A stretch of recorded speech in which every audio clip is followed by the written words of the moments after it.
Hello guys welcome to my new vlog अनि आज चाहिँ नेपालदेखि इन्डिया जस्तो भोपाल मध्य प्रदेश छेनवडासम्मको यात्रा रहेको छ। हामी सबै फ्यामिली मेम्बर जाँदैछौँ। यो चाहिँ अनि मेरो लागि पहिलो अनुभव रहेको छ, जुन कि म यति धेरै टाढा म नौतुना भन्दा उता गएको थिइनँ होइन। पहिलोचोटि अनुभव सेयर गर्दैछु म हजुरहरूलाई पनि पछि कुनै दिन जानु परेमा यो भिडियोबाट केही उस हुनेछ होइन। मैले कस्तो अनुभव गर्नेछु मैले हजुरहरूसँग सेयर गर्नेछु होइन। एकदमै रमाइलो लागिरहेको थियो। हामीले गाडी बोलाएको थियौँ नौतुनासम्मको लागि भनेर होइन। अनि हामीले चाहिँ सामानहरू राख्दैछौँ, लगेज राख्दैछौँ। अनि दिदीलाई बाई भनेको भिडियो थियो तर म यहाँ रहेन रहेछ। अनि यो चाहिँ हामी बाटोमा हो होइन। अनि अब हामी सुनौली बोर्डरमा आउँछौँ अनि यहाँ सबै चेकिङ हुन्छ। अनि त्यसपछि यो चाहिँ नौतुना हो। अनि हामी सबैजना चाहिँ झरेर सुर्केसहरू निकाल्छौँ। अनि मैले पहिलोचोटि ट्रेन यसरी देख्दैछु कि है, जाने ट्रेन। अनि हल्का पहिला सानो देखेको पार्कमा, तर यस्तो देखेको थिइनँ। अनि हामी यही ट्रेनमा जाने हो।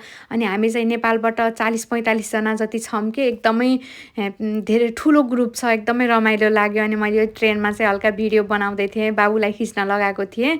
अनि एकदमै रमाइलो लाग्यो पहिलोचोटि। अनि ट्रेनभित्र चाहिँ हामी जाँदैछौँ कि अनि एकदमै रमाइलो लाग्यो। हामी चाहिँ यताको बट्टामा छौँ भने अरू पनि रिलेटिभ हुनुहुन्छ, उहाँहरू अर्को बट्टामा हुनुहुन्थ्यो। अनि यो चाहिँ पहिलोचोटि देखेको। अनि यो काइँली आमा र म चाहिँ फर्स्ट टाइम देखेको हो कि यो ट्रेन चाहिँ। अनि एकदमै रमाइलो अनुभव लिँदैछु। म चाहिँ सबै कुराहरू देखेर म दङ्ग परिरहेको थिएँ कि साँच्चै भन्नुपर्दा एकदमै नौलो अनुभव हो। अनि त्यसपछि मलाई चाहिँ घरबाट फोन आएको थियो, मैले भिडियो भ्लग बनाउँदैछु भनेर देखाएको थिएँ होइन।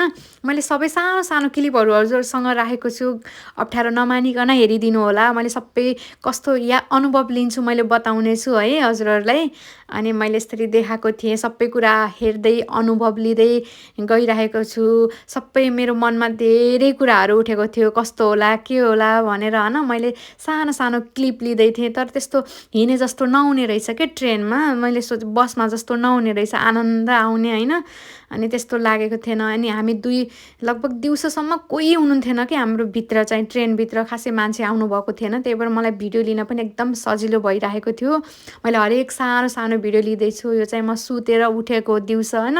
अब त्यहाँ के छ, सुत्ने उठ्ने खाने फेरि सुत्ने, त्यही हो, टाइम पास त गर्नु पर्यो। अनि किनभने अझै हामी त लगभग 24 घन्टा कति लाग्छ कि वहाँ पुग्न पनि ट्रेनमा। अनि बिचमा झर्नुपर्ने पनि थियो। यो डे 1को भिडियो है गाइस। मैले सानो सानो क्लिप डे 1 डे 2 भनेर राख्नेछु, हजुरहरूलाई पनि सजिलो हुन्छ हेर्न र पछि पनि हेर्न अनुभव हुन्छ होइन। अनि हामी चिप्स कुरकुरे खाँदै जाँदै थियौँ। अनि मैले यो ट्रेनको चाहिँ कस्तो हुन्छ भनेर यो बाटो खिचेको थिएँ कि होइन। अनि एकदमै रमाइलो अनुभव लिएँ मैले है। अनि एकदम रमाइलो लागिरहेको थियो, सबै क्लिप लिँदै थिएँ। अनि एउटा हाम्रोमा चाहिँ एकदम बाँदर जस्तो छ कि बाबु, यता र उता कपडा फाल्ने चल्ने यताउता गरिरहेको थिएँ नि। अनि यसलाई पनि एकदम रमाइलो लाग्यो होला नि त घर छोडेर हिँड्दाखेरि। अनि हामी चाहिँ राति झर्नुपर्ने थियो। मलाई यही सोच थियो, ला राति झर्नुपर्छ भनेर। अनि यो चाहिँ हामी खाना खाँदै थियौँ है, दिउँसो 2 बजे होला सायद। हामी यो चाहिँ नास्ता खाँदै थियौँ, घरबाट परौठाहरू बनाएर लगेको थियौँ, रोटी सब्जी परौठा। अनि यो चाहिँ एकदम घना जङ्गल रहेछ कि हेर्नु न। अनि एकदमै रमाइलो लागेको थियो मलाई। यहाँ भिडियो क्लिप गरिरहेको थिएँ म आफै होइन। अनि त्यहाँ फेरि एउटा नदी आउँछ कि, नदी जस्तो कस्तो राम्रो लागेको थियो मलाई। त्यहाँ पनि के नाम भन्छ मलाई ठ्याक्कै याद भएन, तर एकदमै राम्रो लागिरहेको थियो। अनि मैले हरेक सानो सानो क्लिप लिँदैछु कि ताकि हजुरहरूलाई पनि सजिलो हुन्छ। अनि त्यहाँ एउटा अयोध्या भन्ने रहेछ कि रामको। अनि त्यहाँ राम्रो लागेको थियो मलाई, त्यहाँ पनि कहाँनिर थियो।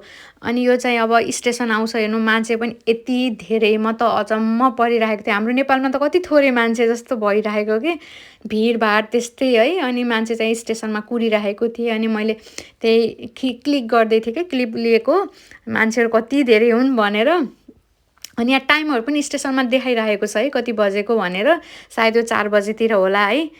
अनि म चाहिँ सुत्दै उठ्दै क्लिप लिँदै गरिरहेको थिएँ कि भिडियोको। अनि पछि चाहिँ मैले यो रेकर्ड पछि गरेको छु नि त। अनि सबै क्लिप लिँदैछु, एकदम मैले सोध्दैछु कस्तो अनुभव भइरहेछ भनेर। एकदमै राम्रो अनुभव भएछ भन्नुभएको छ मेरो हस्बेन्डले पनि। अनि एकदमै रमाइलो लागिरहेको छ यो भिडियो लिँदा पनि। अनि उहाँले के बताउँदै हुनुहुन्छ, मैले राखेको छैन, उहाँले चाहिँ के यात्राको बारेमा बताउँदै हुनुहुन्छ कि। अनि हामी राति चाहिँ झर्नुपर्छ, मलाई यही भइरहेको थियो कि दिमागमा खाली छ। अनि यो स्टेसनमा हो, त्यसपछि हामी चाहिँ अब सुतेर उठेपछि खाना खाने बेला भयो थियो, 9-10 कति बजे थियो। अनि भोक लागेर हामीले घरबाट नै लिएर गएको चना चाहिँ त्यसमा प्याजहरू कागती राखेर अनि त्यो मोलेर अनि सबैजनालाई खान दिएको थियौँ। अनि हामीले पनि बुढाबुढीले खायौँ। अनि त्यसपछि फेरि एकछिन रेस्ट गर, राति उठ्नुपर्छ भन्नुभएको थियो। अनि यो चाहिँ खाना खाएर हामी सुतिसकेपछि राति लगभग 1 साढे 1 बजे झरेको भिडियो हो। अनि हामी चाहिँ त्यहाँ झरेर सबै फ्यामिली सबै जम्मा भइसक्यौँ कि। अनि त्यसपछि राति स्टेसनमा एकछिन बस्नु पऱ्यो, हामी लगभग 4-5 घन्टा बस्नुपर्ने थियो। यो स्टेसनको भिडियो हो, सबैजना जम्मा भएर म एकदम थकित भए जस्तो फिल भइरहेको थियो। अनि एकछिन स्टेसनमा